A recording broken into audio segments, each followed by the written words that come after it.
Hey guys, this is Tom Hanks. Welcome to another stream, and today we've got the third and final race in the 1998 Sports Sedan Challenge. I will fire up BeamNG in just a second, so here we go. So, if you've been following the post in the forums, and you've seen the spreadsheet with the overall score, then you will see that. Oh, hang on a second. Then you will have seen that that IMKR is still in the lead by 6 points, and Lennox V10 would have to make up all of these 6 points in this final race if he wants a chance at the overall victory. And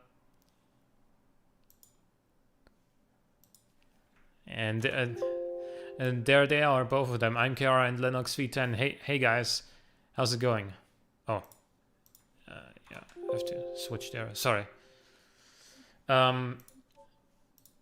Right, so the third and final race will be on the East Coast, if I can find it, and the street course right there. Now,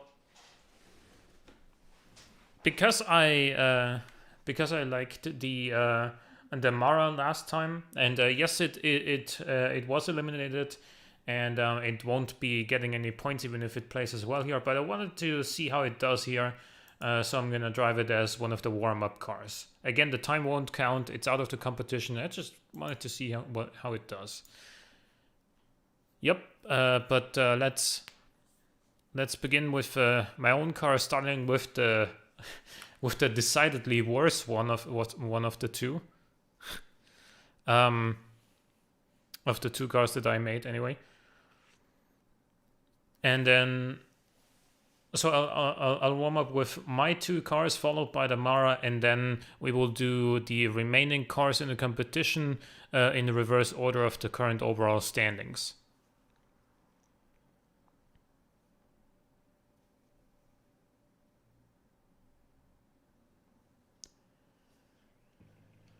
All right, so.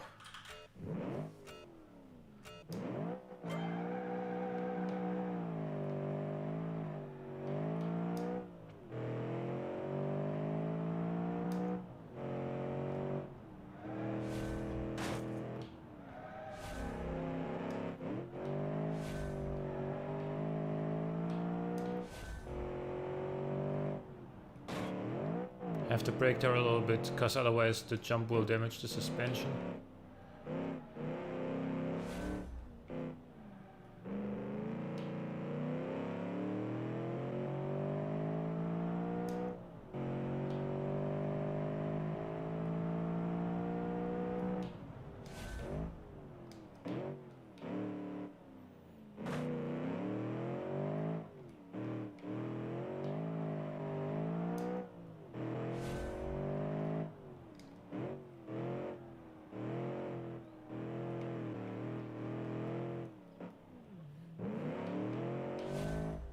.2. That was a really bad run. I even managed to get go around in less than a minute in this very car in the past. So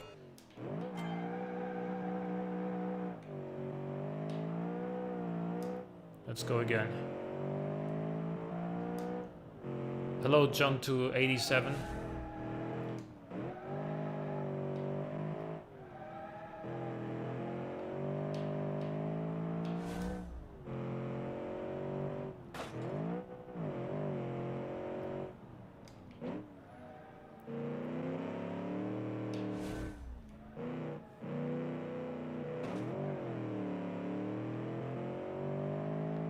Okay, I damaged the suspension there.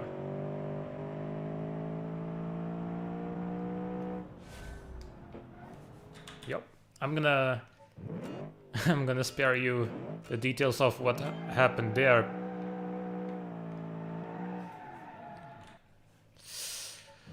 Whew.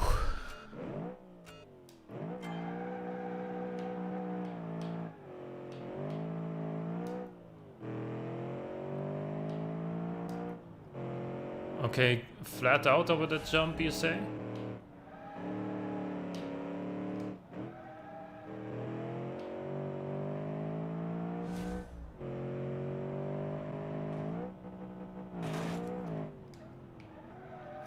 Okay, then I have to change my tactics and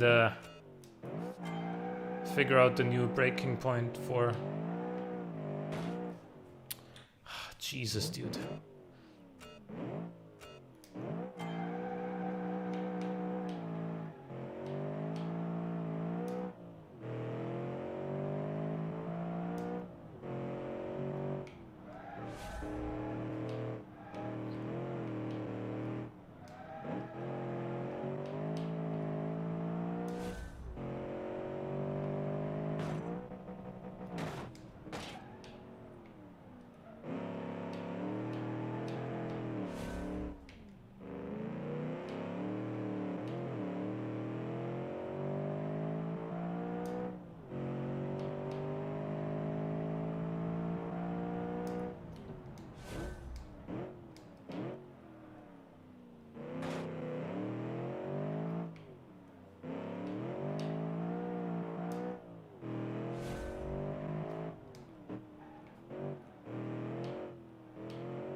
One minute, .797, okay.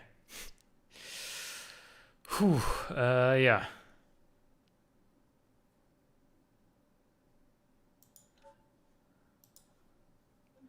I'm gonna go with my car next and then the Mara.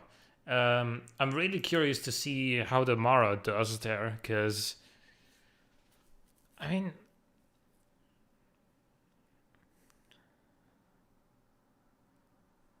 Yeah, don't forget about Tez's Beast, indeed.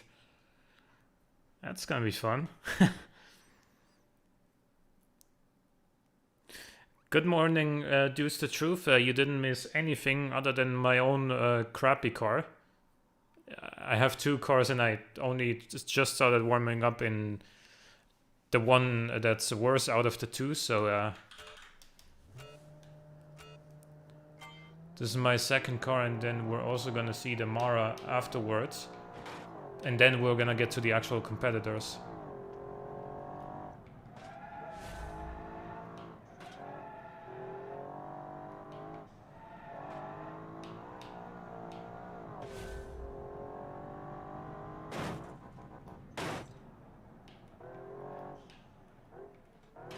Okay, there I could have braked later. See, this is another thing that's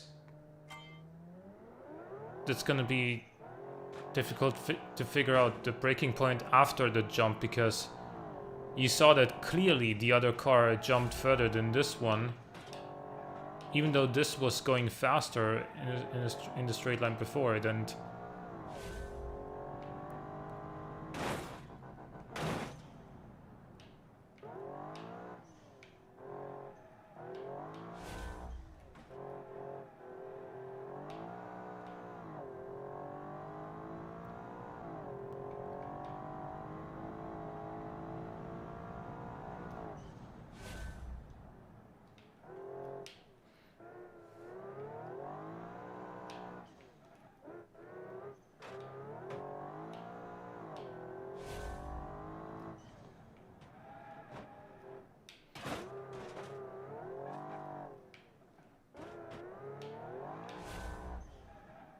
.889. Hello, Random41. Welcome.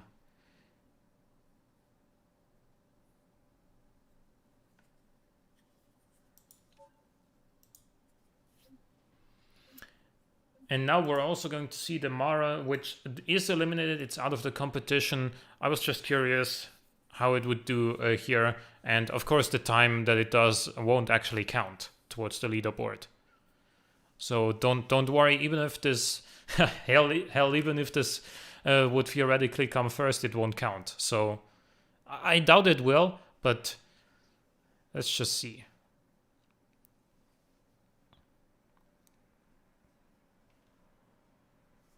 I think it would definitely score this time.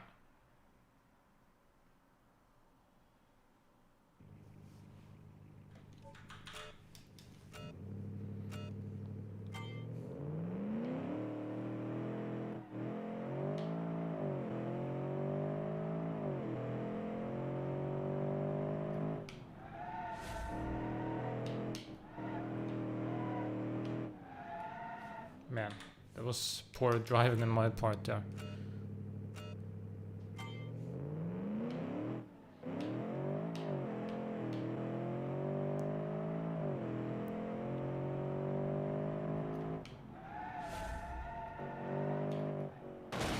Ah, just a bit too early on the turn in there.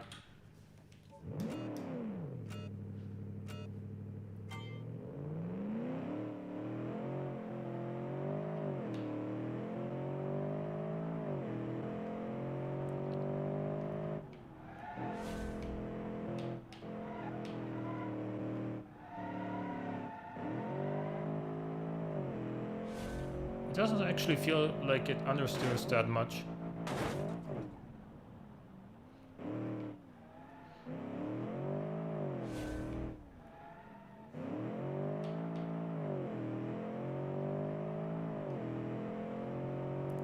And actually here on the long straight it's gonna lose a little bit, I guess. Okay, need to brake a little bit sooner.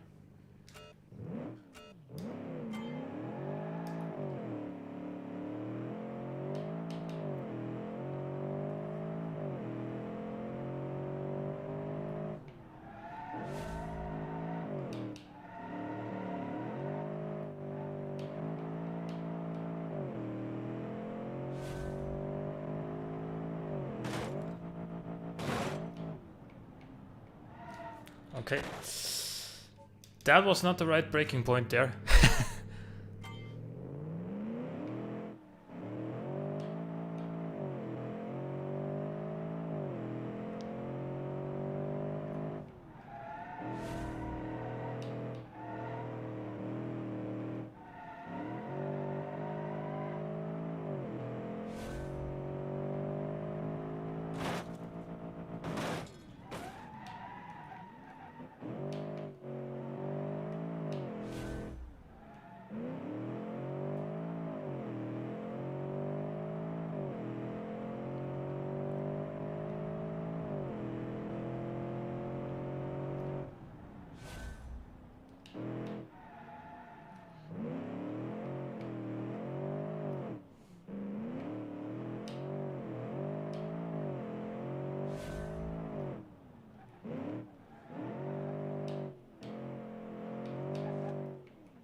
$100.854. Not a perfect run by any means, but it's gonna be hard to get a perfect run in any car here, to be perfectly honest with you. Because even the slightest bit of a mistake on the corners in the first little part, and you're gonna be in the lamppost if you go just a bit too tight, or a little bit later you're gonna hit the curb. And then damage your tire or your suspension, things like that. It's gonna be tough to actually get a near perfect run here. So today we're going in the reverse order of the current overall standings, which means we're gonna start with the D8WC458S.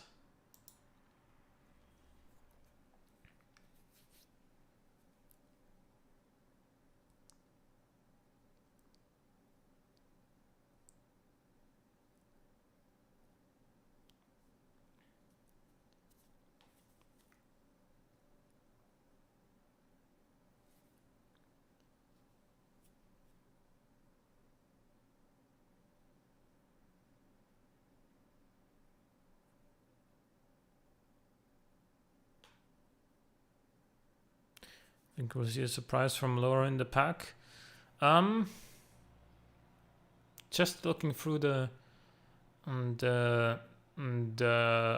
current standings and seeing who I think could do well. I think the GSI Sabine could be reasonably good here. It actually scored last time as well. I don't think it's gonna be a surprise as in it's gonna come top 3 or whatever, right? But I think it. But I think it could score again.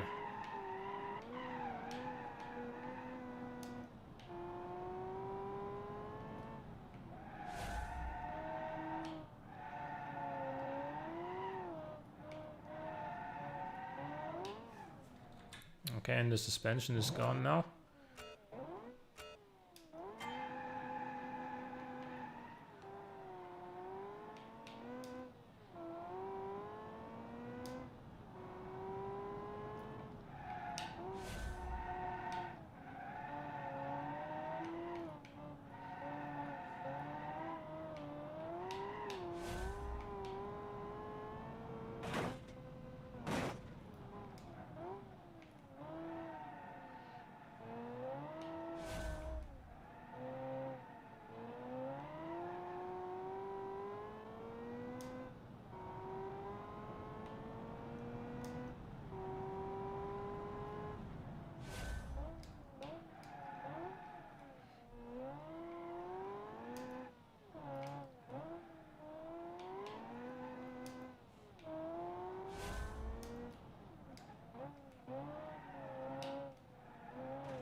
Really?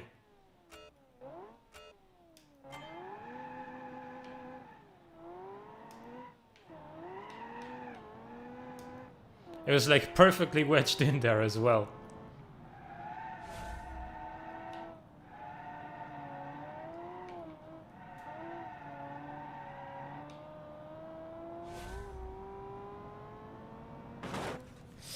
That's not going well. I'll spare you the details of what happened to the driver in that one.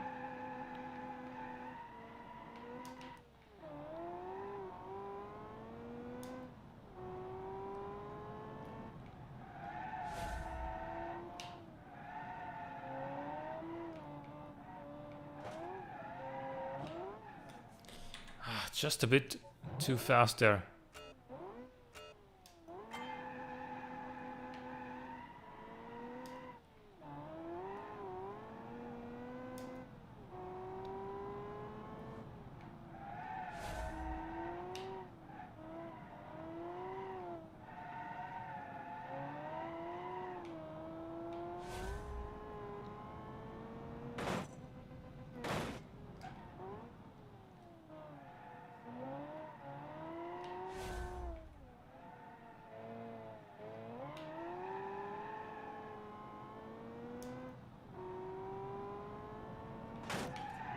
Really? I thought I went past that. I thought it was just gonna...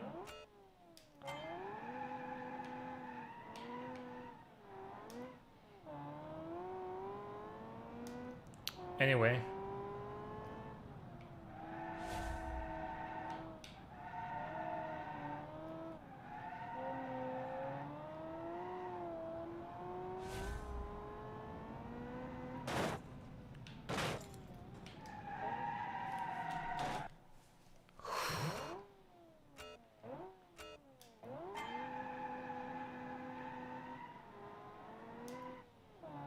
Trouble is, this thing is actually quite fast in the straights.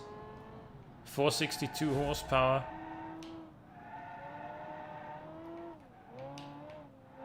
So it likes to jump quite far.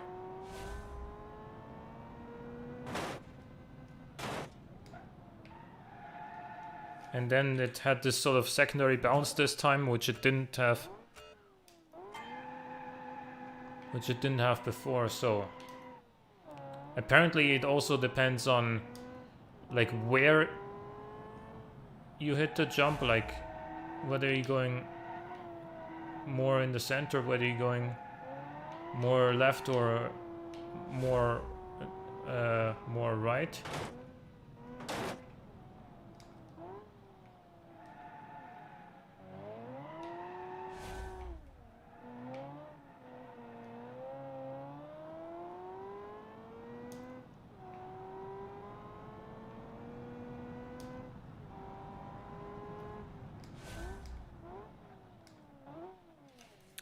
Well, a bit too late on the brakes for that one. Whew.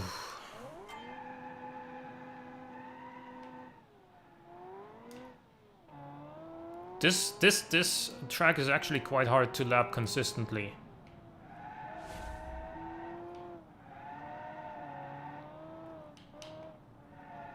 Especially with different cars that all have like different power outputs, different brake force, different suspension. Like if you get used to one car, then I think you can be sort of consistent on this track, but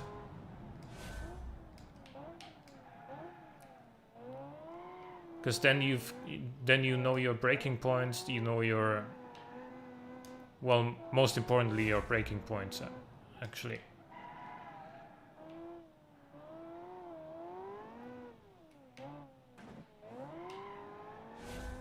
.431 for the DAW.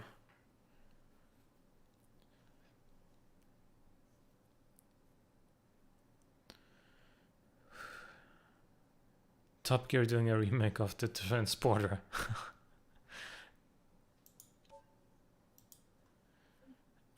Next is the Centauri Boulevard by Niall of Tara,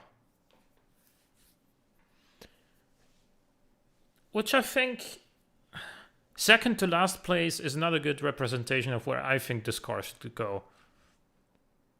But well, it didn't score in either of the two races. It came quite a bit closer to scoring than the DAW in both of these races, but well, still 0 as far as the racing score goes.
See, if this car was going similarly quickly in the straight there compared to the previous car, but with the same braking point, that was actually too early with this one.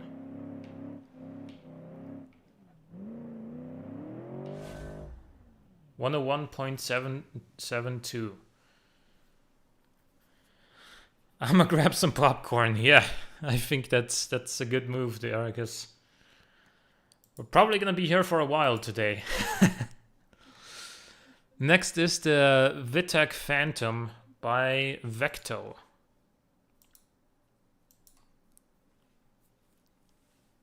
Potatoes, eggs, and bacon over here. Oh, that's a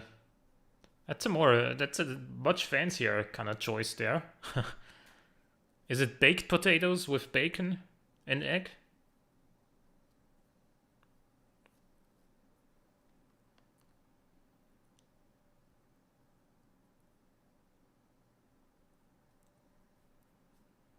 And sour cream?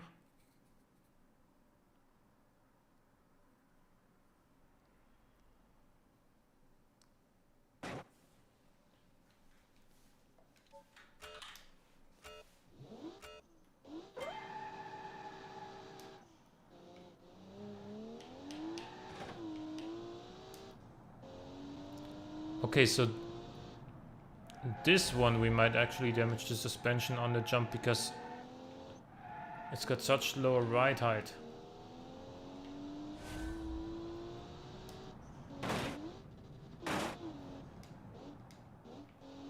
Never mind, it's been absolutely fine.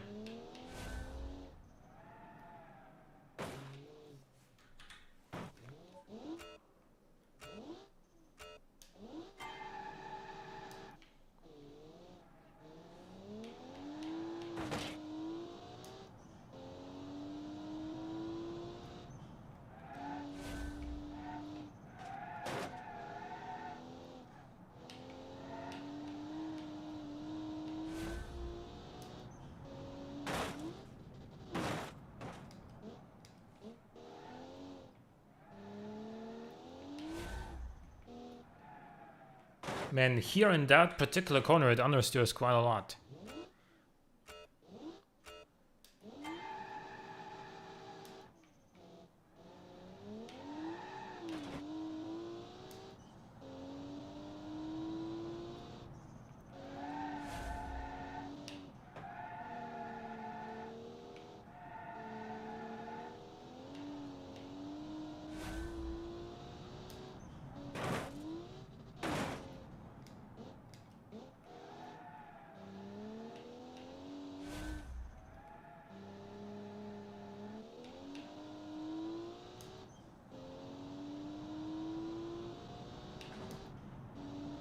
Really, I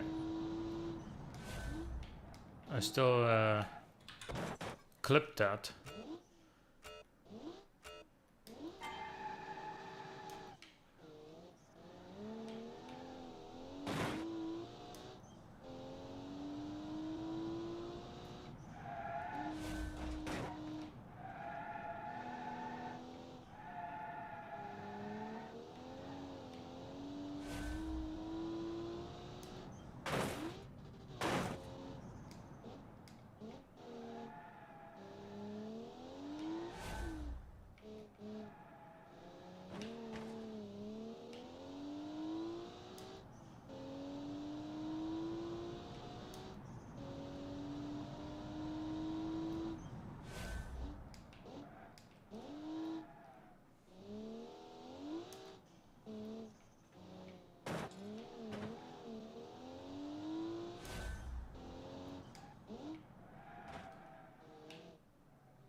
$101.481 for the Vitek Phantom.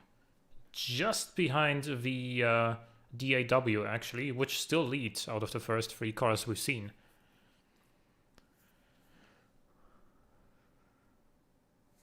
I like mashed potatoes with fried eggs over them. See, I can't really join this conversation because I don't eat any carbs. And I've done well not eating carbs. I've lost like almost 50 pounds since I started doing that on the 1st of March this year. So can't complain with how things are going. But you know, every couple of months I do have one cheat day. So there I will eat some pizza or whatever, right? But next up is the Peugeot, indeed. So let's see what this can do. Carbless heathen. Carbs are inefficient. There we go. That's exactly the sort of comment I was looking for. Direct injection. Yeah, just inject the proteins and the vitamins with a syringe, and there you go. And some steroids as well, obviously, for getting jacked.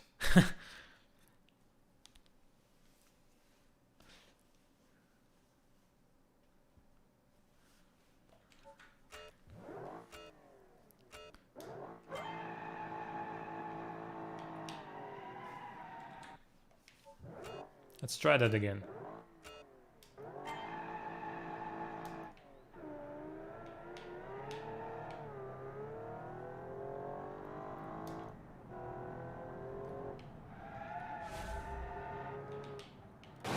Ah, come on.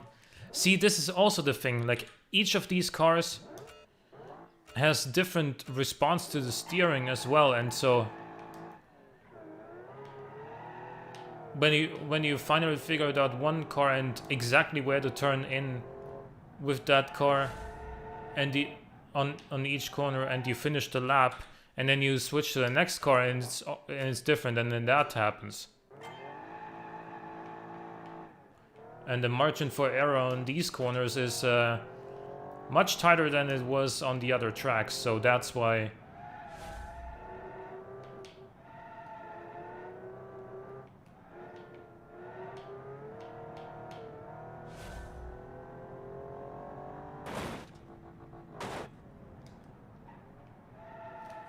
Okay, I don't know.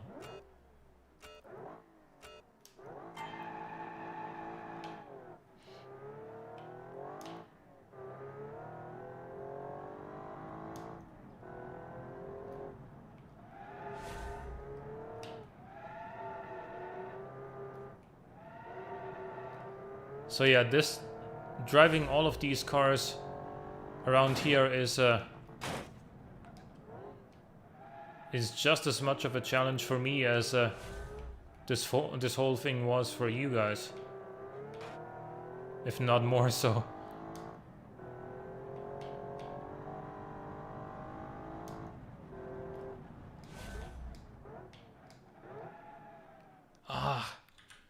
Again, just a bit late on the braking.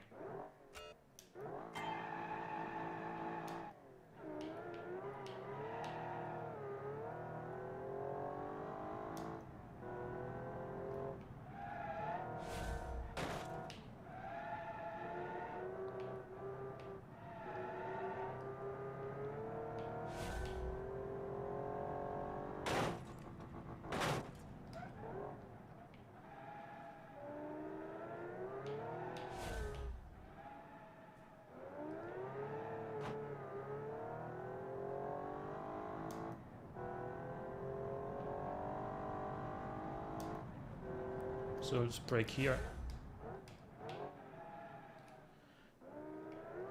Just about made it.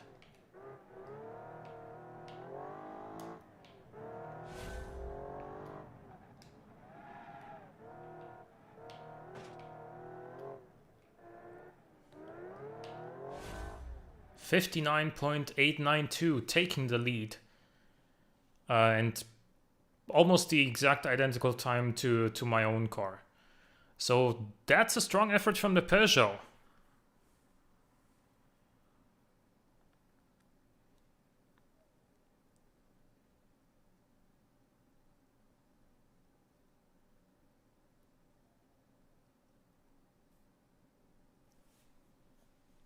Yeah, I'm also surprised there were no V's. Actually, I'm not surprised there were no V6s. I take that back. And the reason I'm not surprised is because V6s aren't very smooth, so you get less comfort for the V6 layout compared to, say, an inline six. So that's why I'm not surprised we didn't see any of them. Next is the AMS Arietis.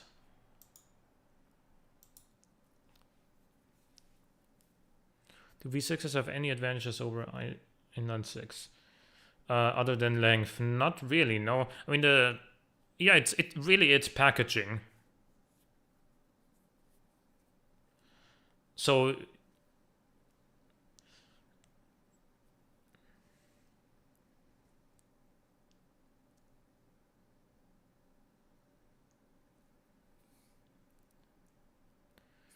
yeah, turbos are really bad with V6s.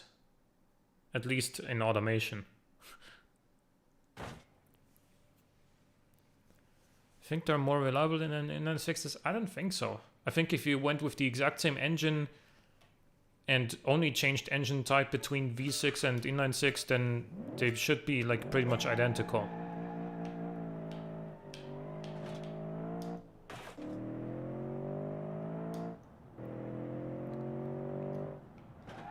Cheaper to maintain. Actually, in terms of service costs, they might be a little bit cheaper because with how compact they are, they're easier to reach in the engine bay because they take up less space. So maybe that's a factor. But then again, they have twice as many camshafts, so...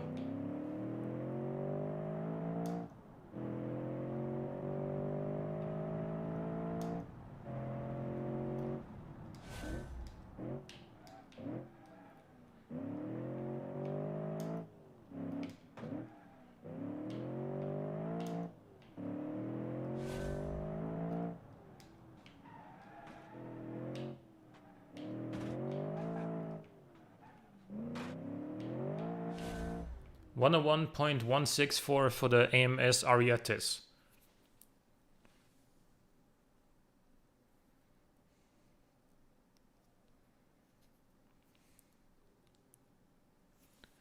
Boxer 6 would be competitive against inline 6 if it didn't have a super turbo lag. Yeah, but Boxer 6s are also more complex. Like more complex than a V6 as well. They're just more difficult to manufacture, so they're always going to be more expensive. Next is the Subaru Wakaliga BDB by Edsel.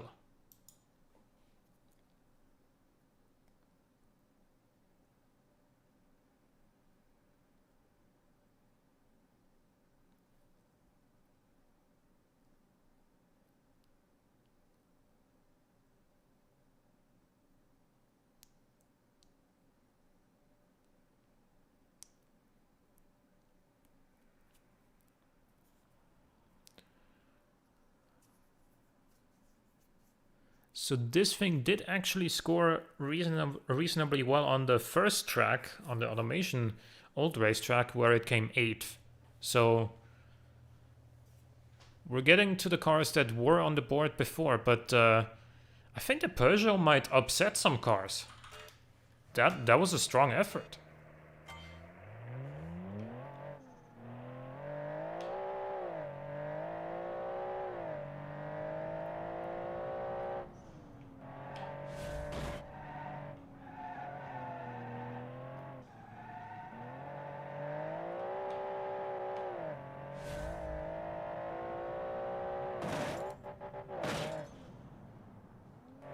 Okay, I can brake later there.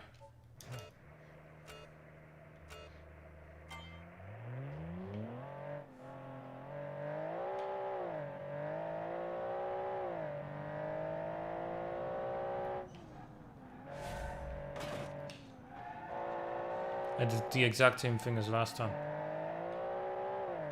Good thing that those lips don't actually affect the car's handling.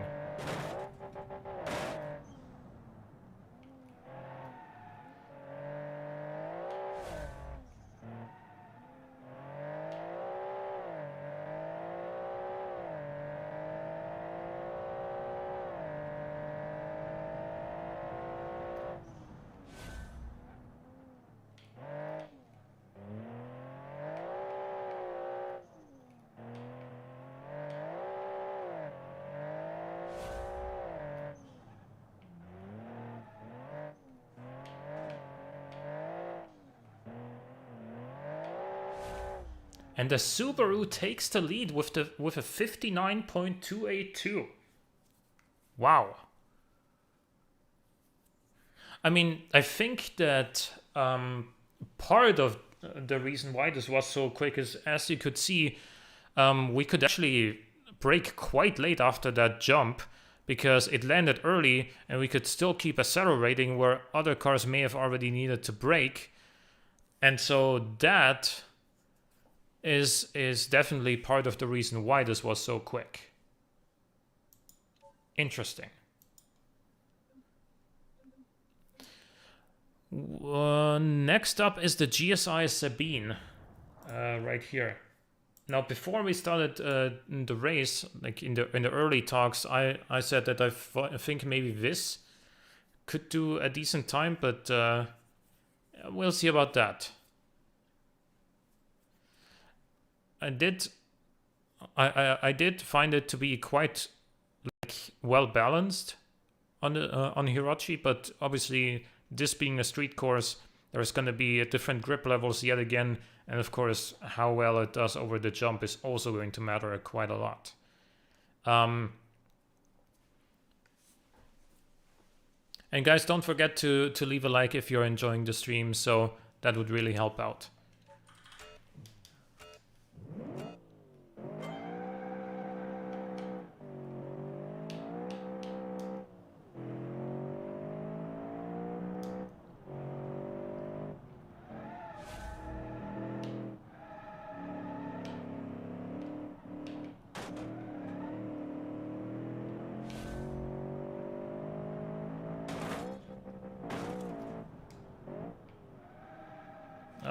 Bit late there. Took the jump well though.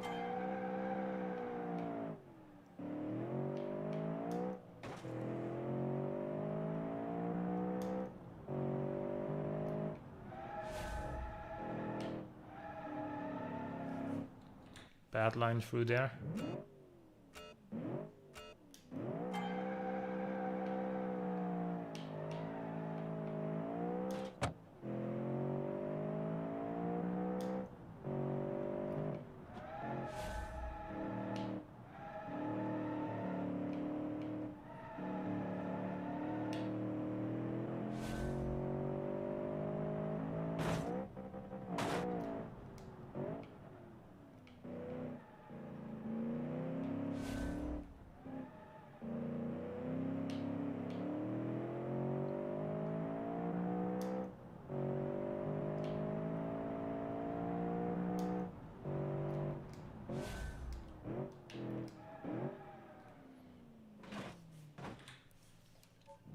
Should have actually not stopped braking there for a brief moment. I think I was just about spot on with the braking point there, but I thought I was too early.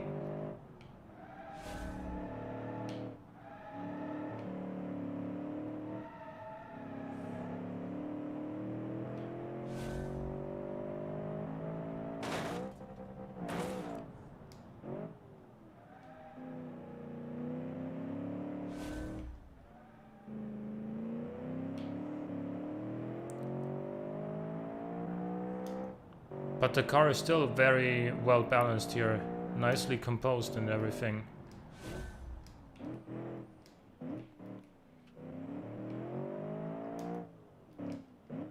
Doesn't have a whole lot of understeer. Puts the power down decently well.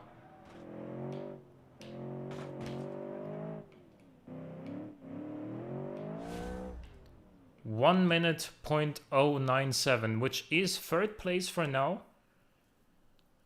I'm really curious to see where the Subaru is going to place. I think that might really upset some of the top contenders here. Because a 59.2 around here is quick. What's up next? Next is the Bakerfield. All right. And yeah, so we'll see how that does here, because I got no clue. Is the brute force gonna come in good here, or is it going? Are the traction issues going to be, you know, its downfall? And how is it gonna handle the jump?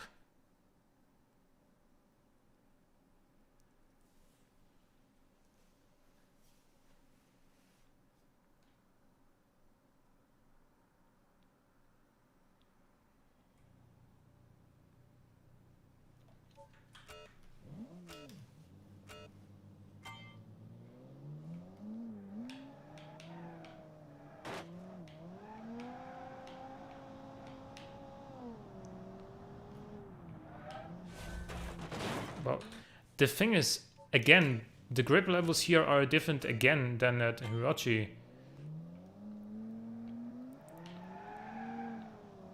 This actually has a very aggressive turn in.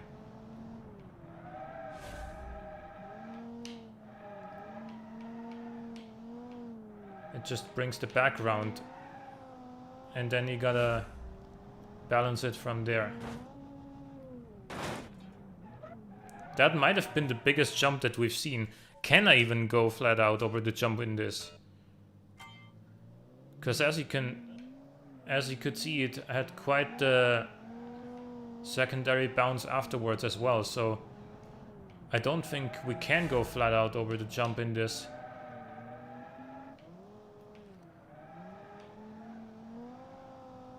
I mean, I'll try again, but yeah. Nope. If I go flat out, I can't brake in time. So we're gonna have to slow down.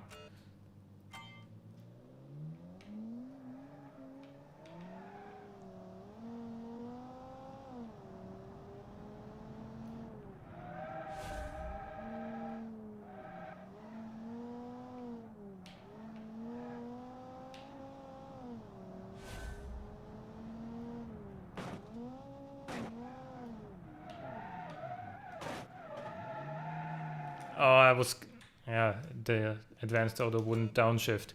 If it had, I would have gone through that corner sideways and continued on with the run, but because that's just the kind of car this is.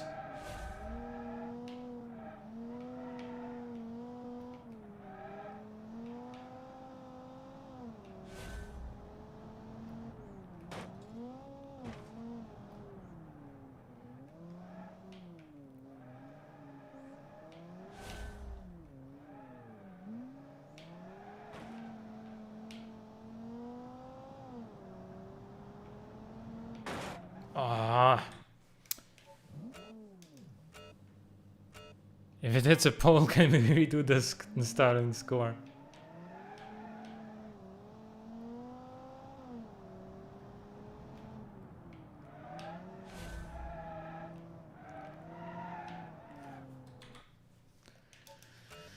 Whew.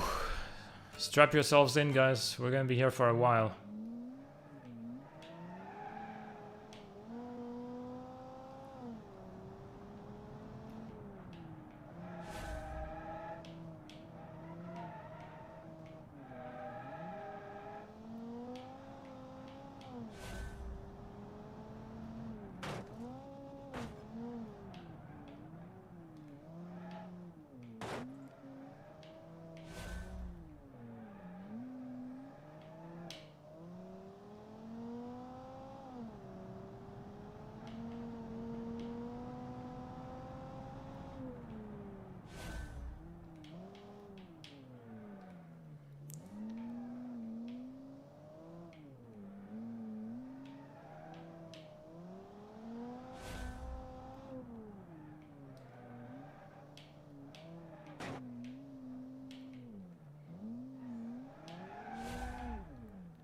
One minute .038. So at the end, this was still quite quick, but it wasn't easy to get here. Let's just put it that way.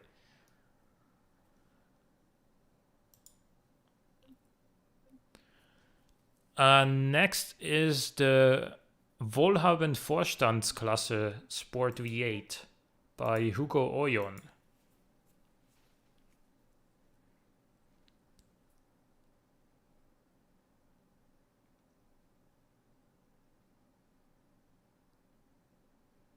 To be fair as well, on the straight with the hay bales, I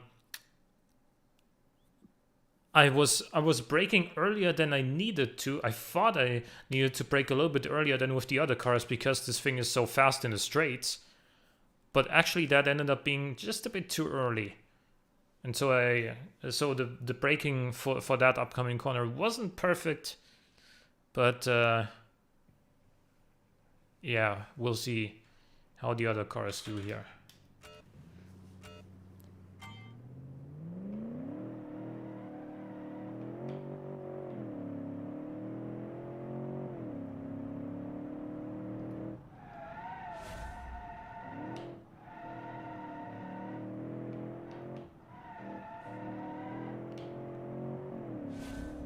Actually, my money for this track is on Lennox's car.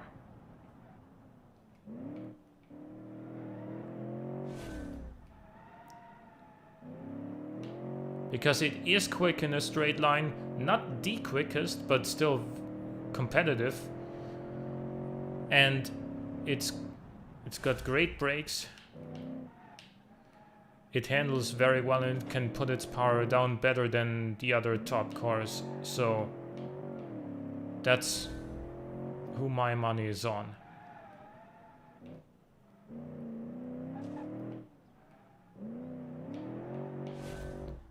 One minute .695 for the Wohlhabend Vorstandsklasse.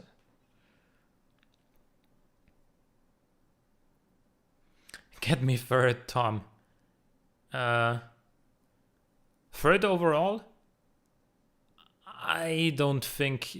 Actually, that's mathematically impossible. Because third overall at the moment has 36 points. And then you at the moment are at 25.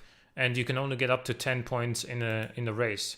So even if you win, and then the cars ahead of you all get 0, you're still not gonna be third overall.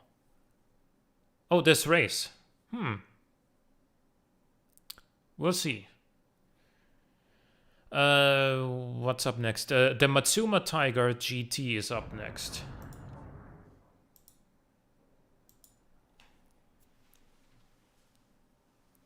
The lad can dream. Yeah, indeed. I'd love to see a V10 twin turbo car on the podium for this race. I'm not gonna lie.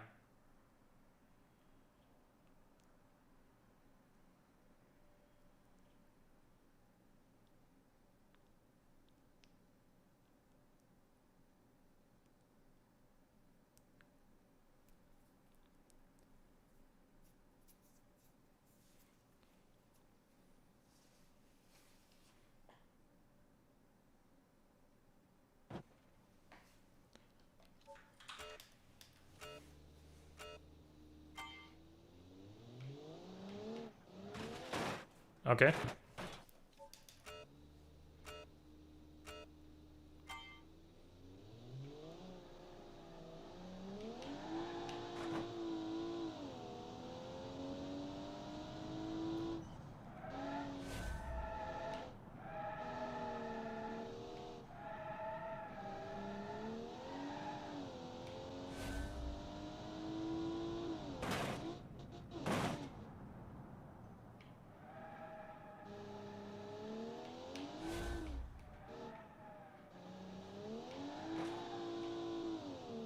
This feels quick so far.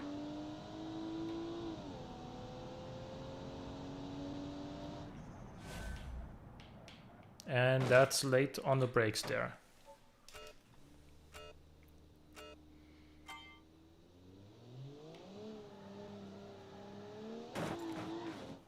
Okay.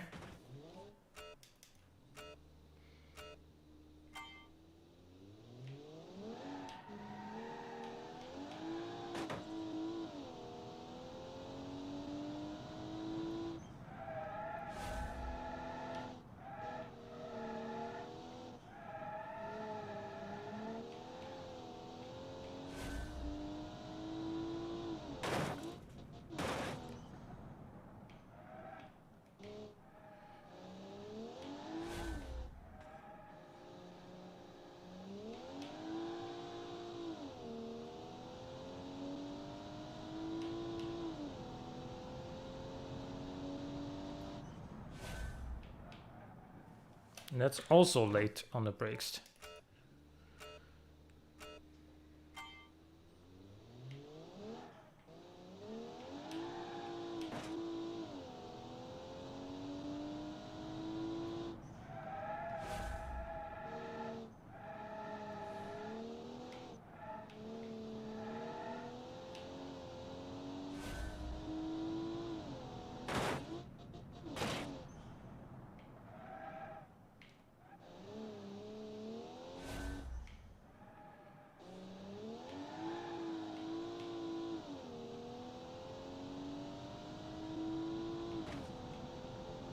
We just lost the mirror, that's okay.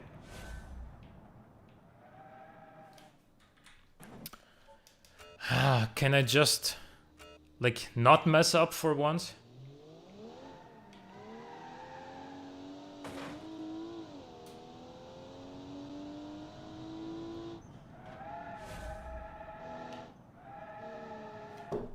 I said, can I not mess up for once?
$59.126, wow.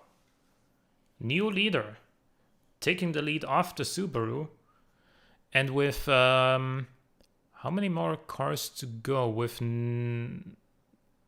7 more cars to go, I think. Both of them are guaranteed to get points.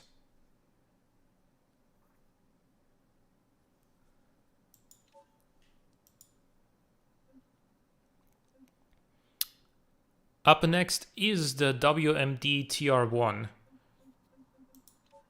So let's see if that awesome power from the twin turbo V10 is enough to get 3rd place in this race, or whether the non-advanced automatic gearbox will get the better of it.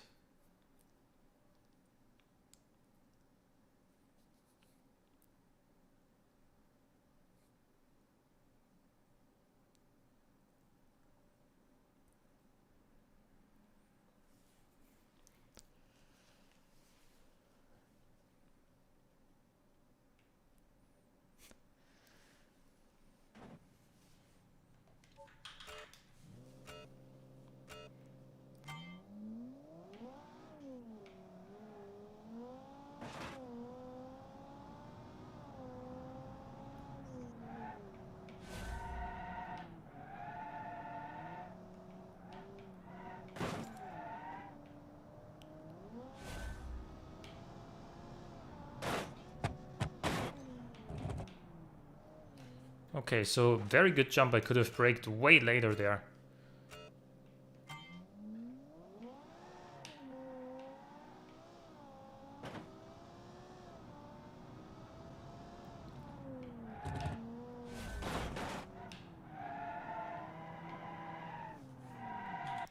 Okay, that was not the automatic transmission's fault right there.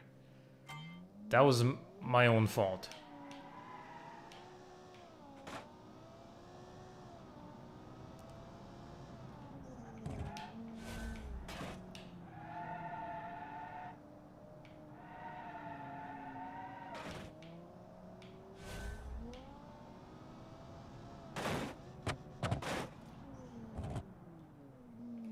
Could have braked later than that too.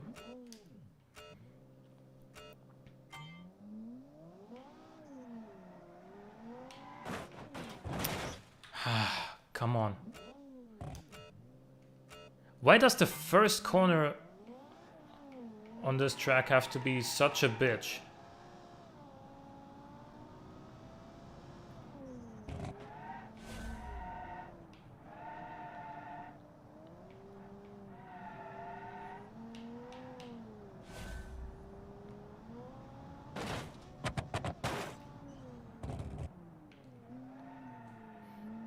There we go.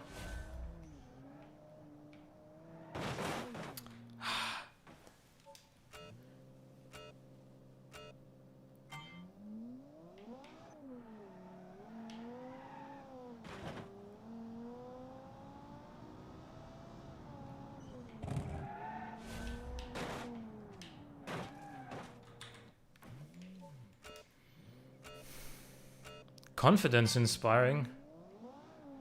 Not sure what I said that made you respond with that.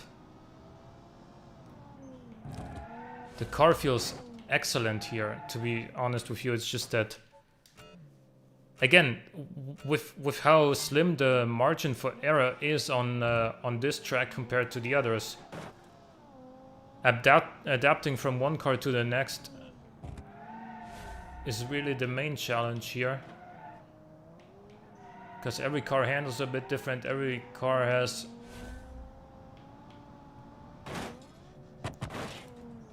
different engine performance, different braking performance, different turn-in, different everything really.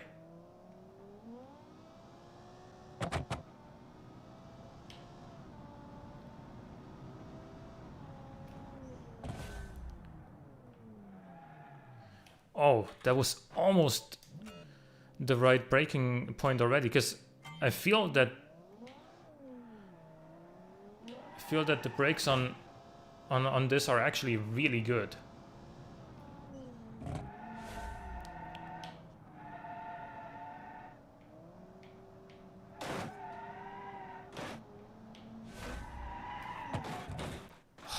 Jesus.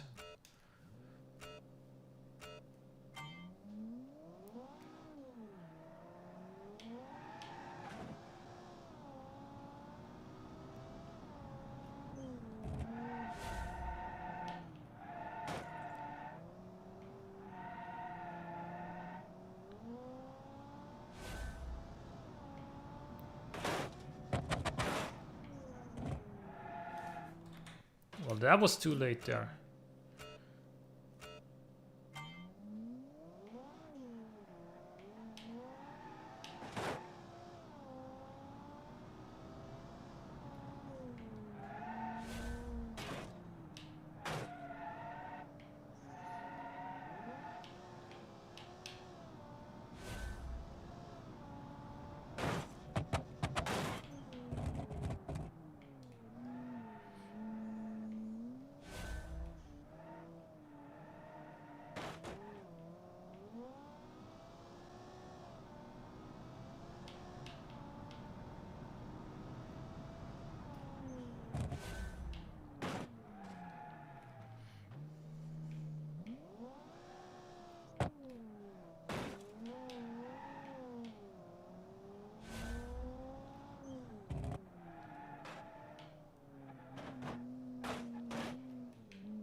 $59.268. I'm I'm gonna come straight out with it now. With an advanced auto, this would have probably been not only under 59, but probably under 58 seconds as well. It's that quick.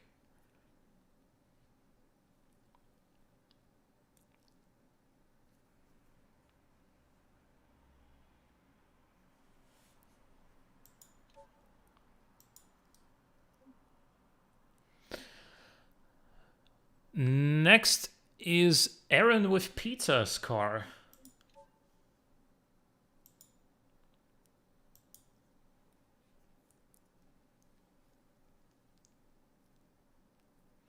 Good shit, Tom. Thanks. Though, I think if you want to come third here, you would have had to take the lead now. Because I think that there are going to be at least 2 cars out of the remaining ones that are going to be faster, but I might be wrong. The Matsuma Tiger is still in the lead.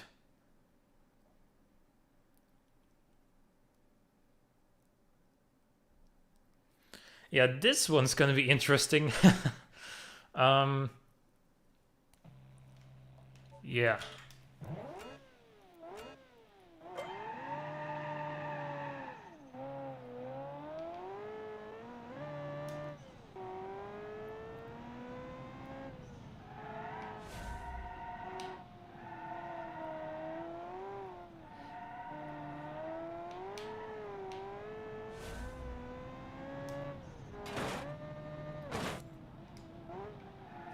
Okay, so we can't take the jump flat out in this one either. It's just too fast.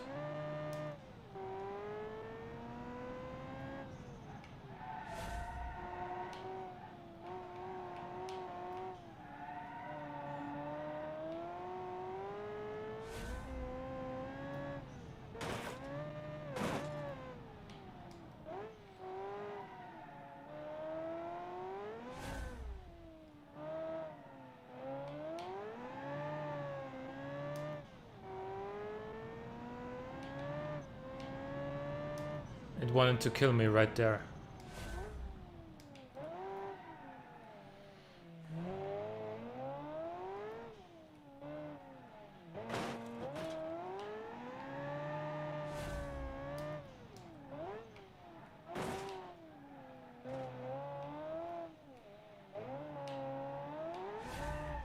$59.168, so that is second place right now. Still, the Matsuma Tiger is leading.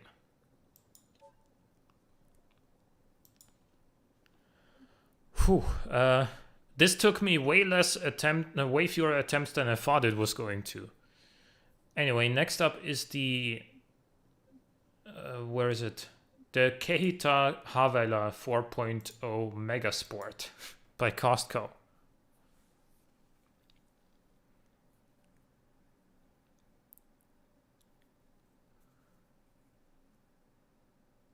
So we'll see how this does. It came 7th in race 1, but then 10th in race number 2. So we'll see how this one goes.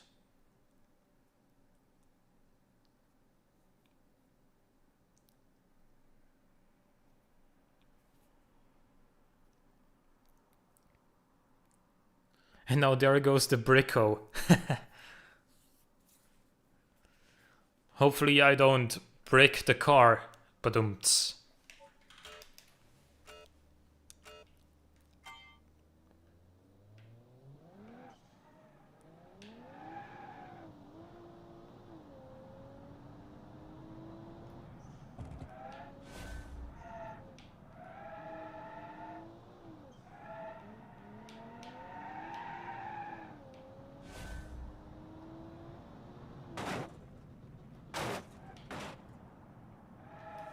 Can't take the jump flat out in this one either.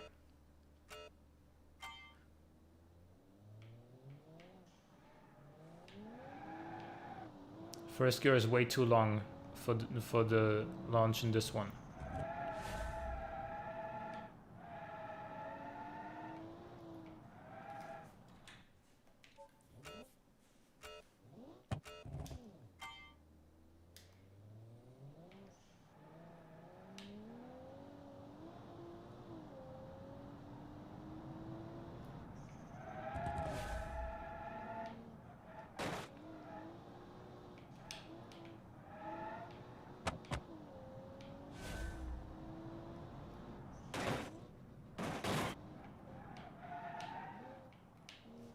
Okay, let's just go again here.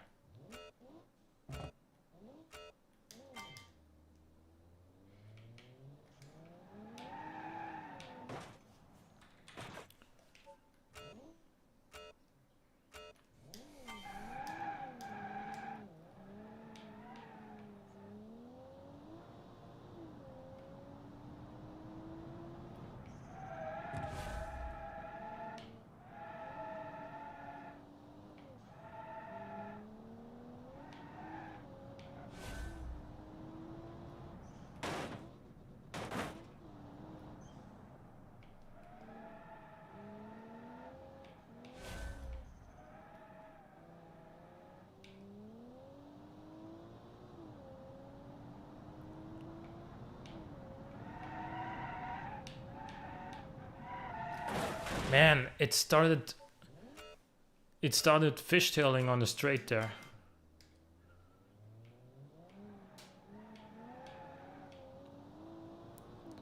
When I thought, okay, now we're actually going straight, we're gonna, like, we've got it stabilized.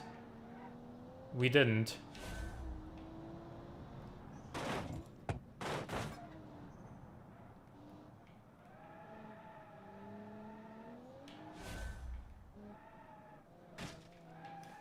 Really? I just clipped the lamp there. The lamp post, I guess.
Got that breaking point just about right.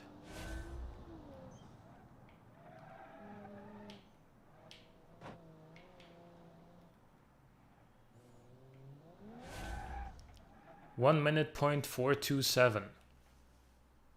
So I don't think it's gonna score today. The Matsuma and Aaron's car still hold strong, as well as the WMD and the Subaru.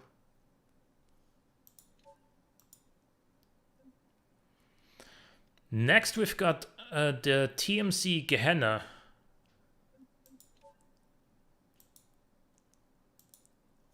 So that placed third in the first race and then fifth in the second race.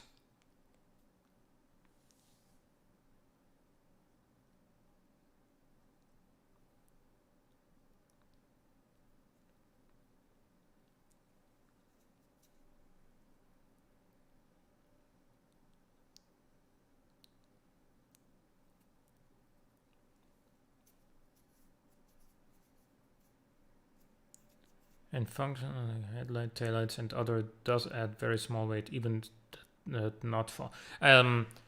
Well, depending on how you impact, depending on how your impact goes, the headlights can fall off. Actually.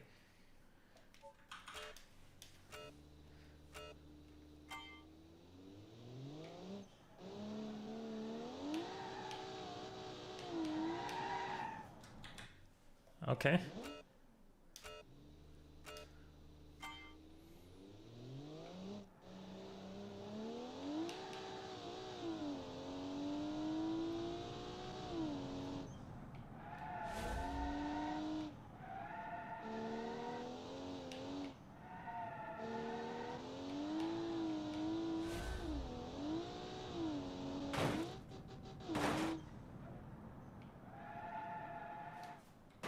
Let's try that again.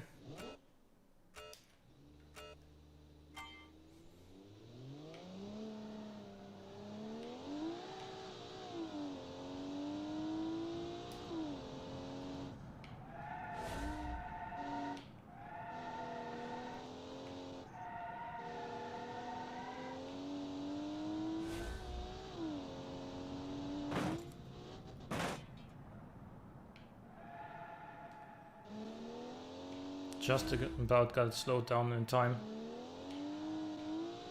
Quick split time.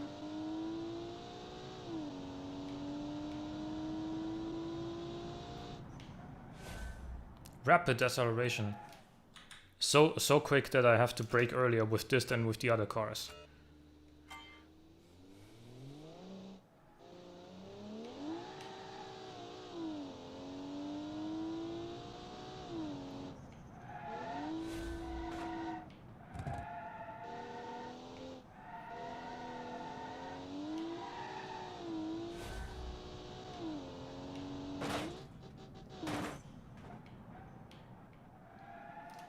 This time I didn't get it slowed down in time.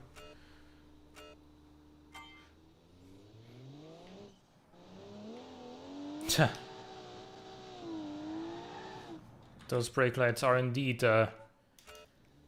quite bright on this one.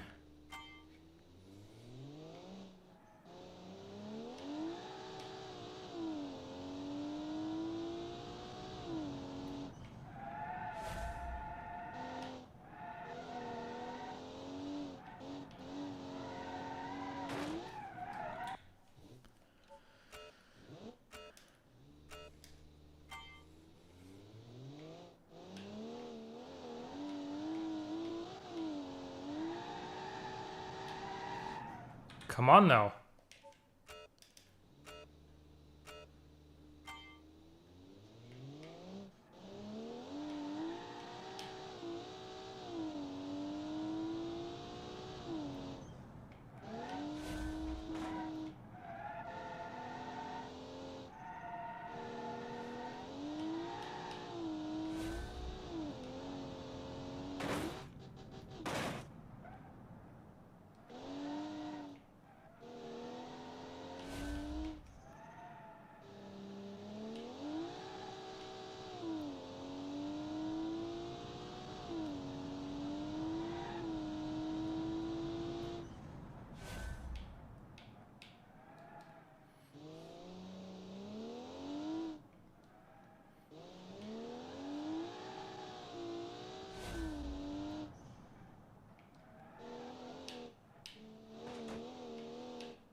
.355 for the TMC Gehenna, setting a new best time, nearly a second quicker than the previous leader, the Matsuma Tiger GT. Now that's a benchmark right there. This is gonna be hard to beat.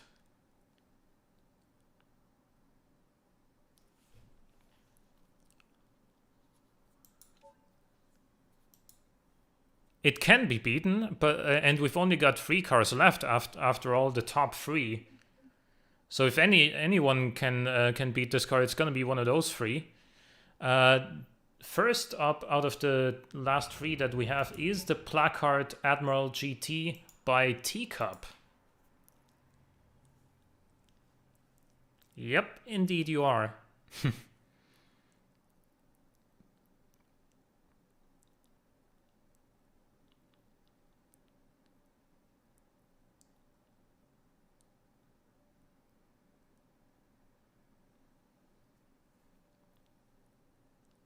So this thing absolutely dominated Hirochi. But everything in terms of the total score after this race will depend on how well IMKR's car does. Because I'm sure that this and Lennox's car both will do pretty damn well. But it's gonna come down to how well IMKR's car is going to do. whether or not anything is going to change overall.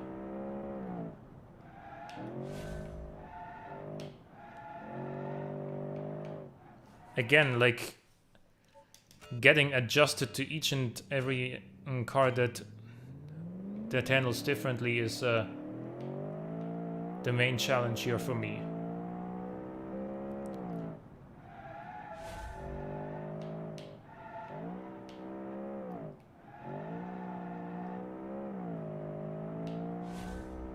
This definitely feels like it's got a lot of power.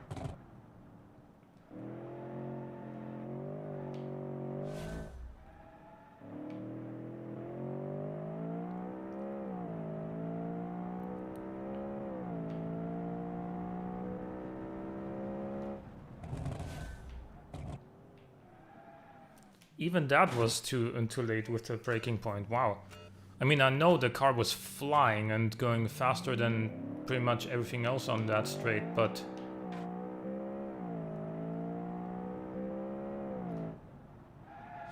I was already braking earlier than with other cars, but we need to go a little bit earlier still.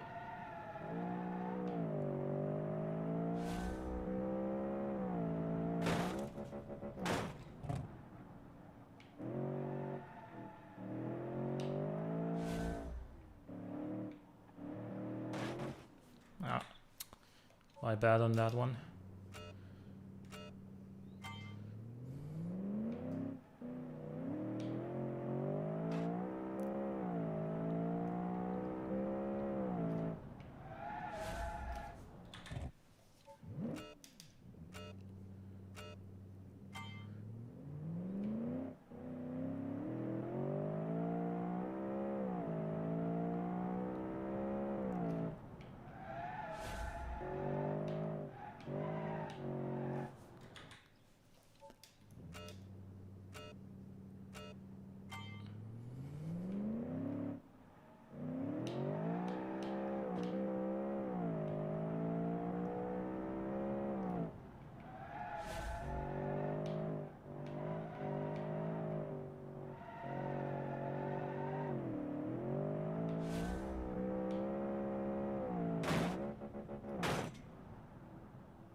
Dude, something's going on with the game for me as well now.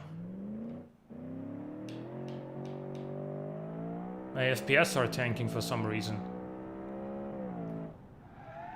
And before anyone says anything, I just got a new GPU like a week ago. A bit over a week ago, and it's obviously much stronger than the one I had before.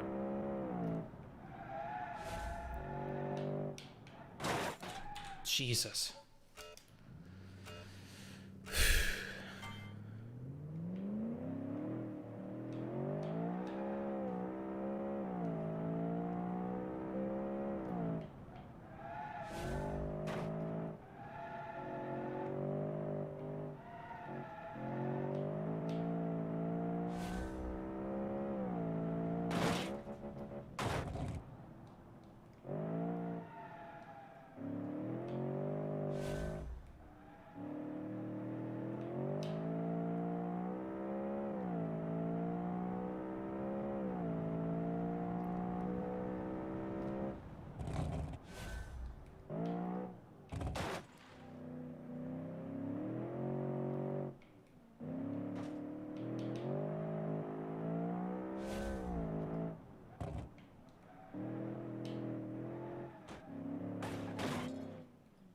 Still fine. 57.896. New leader. It's a beam thing, okay. Well.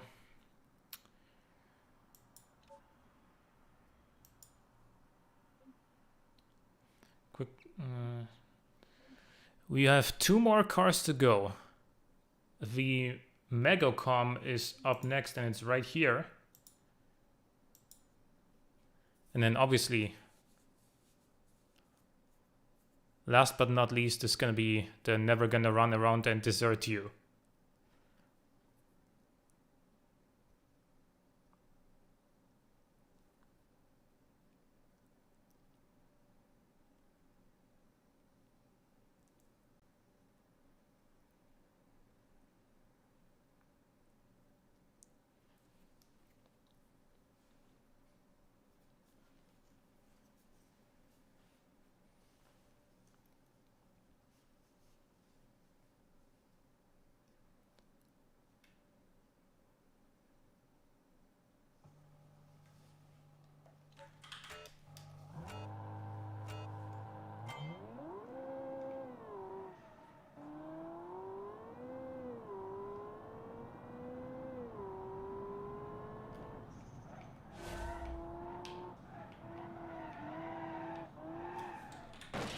Okay. Lost balance there on the transition.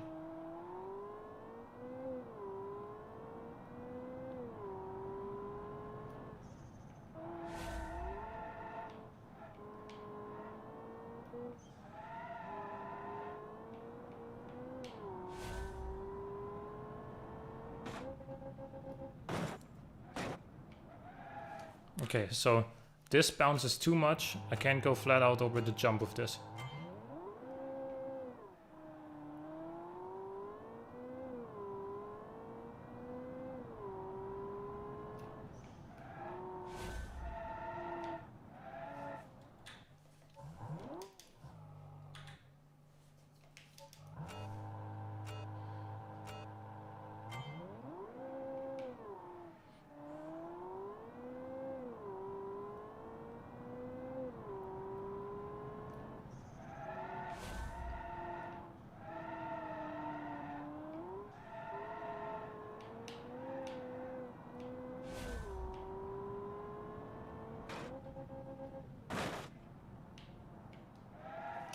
Yep, indeed we're gonna have to slow down before the jump.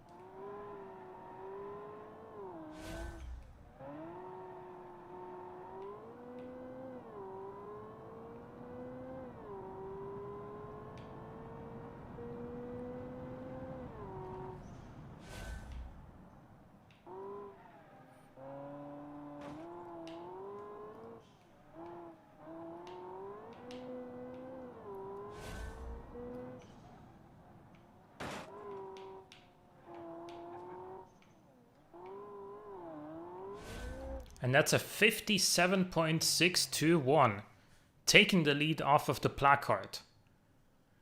That's very impressive. I had third for all of 5 minutes. Yeah, you're in 6th place now. But now the all-important car, the one that is going to decide everything in terms of the overall outcome. This thing.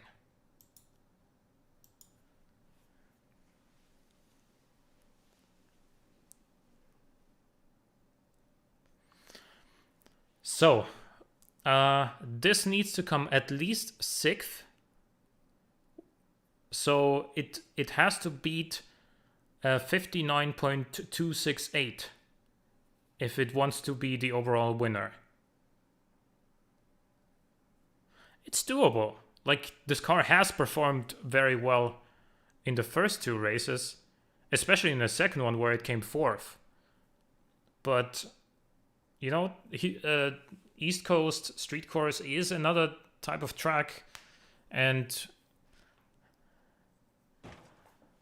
we will see how well it's suited to this track.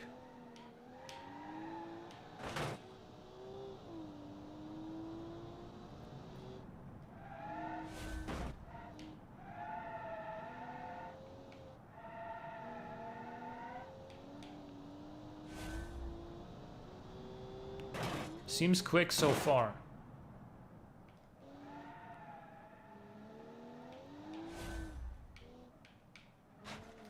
Ah, come on.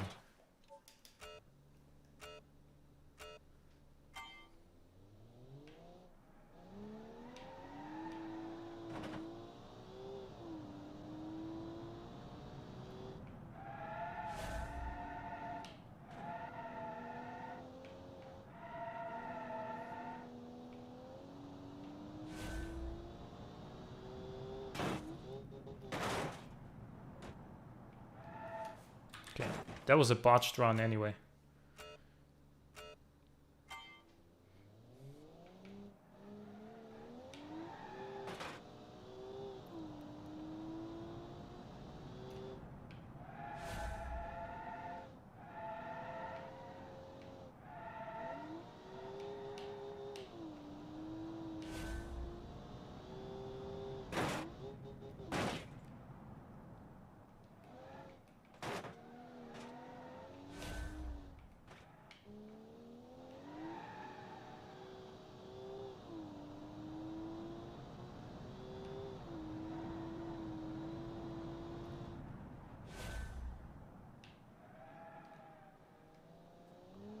That braking point was just about perfect.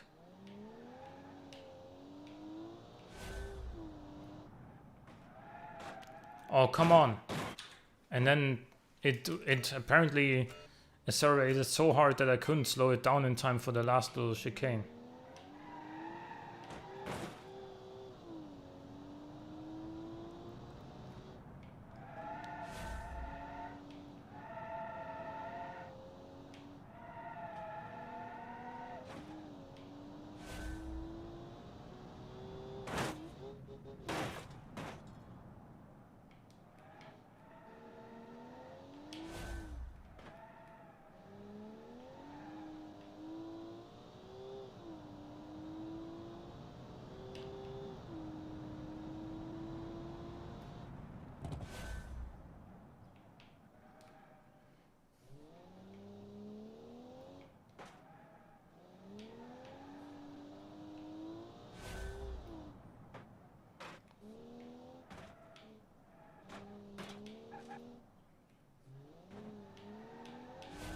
.208, so it did definitely enough. It came third on this one, so actually its strongest performance yet, or strongest performance on the track out of all 3 tracks.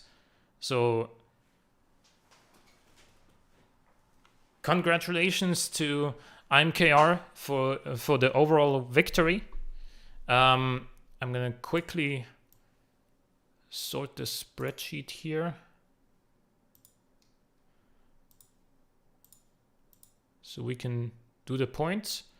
Lennox V10 taking the win here on this track. Teacup in second, IMKR in third, Luke T. the Boss in fourth. Then we have Martin 2010 with the Matsuma Tiger in fifth. That car did very well. Aaron with Pizza only in sixth this time. Deuce the Truth in seventh. Edsel in eighth. Random 41 in ninth. So the Peugeot did still score today. And then the Bakerfield from Tez in 10th place, snagging the last available point. So the overall standings. IMKR in first with 53 points. Lennox in second with 49. And then Teacup in third with 45. That's the overall outcome here. In terms of the racing score, though, so if we take just the points only from the races, then Lennox V10 would be in first with 28 out of 30 points. Teacup second with 25. Aaron with Pizza 23. Luke T the Boss 21, and then IMKR with 20.